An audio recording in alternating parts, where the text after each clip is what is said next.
Dogs can become allergic to pretty much anything, same as humans.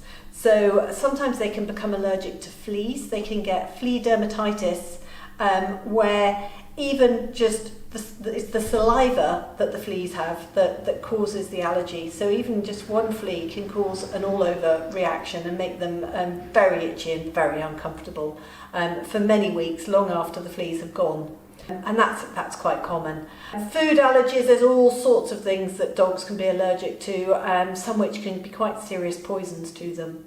They can also be allergic to pollen, just like we do. They can have hay fever.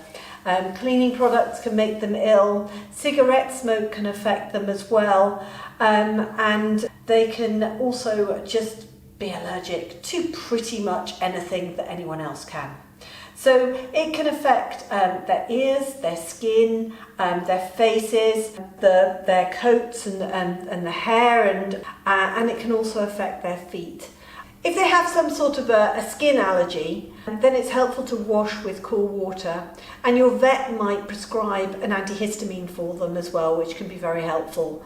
You might notice that they're licking the area, or they're trying to chew it or paw at it, and that can all be signs that they are distressed and it's causing them problems. So get them to the vet quickly.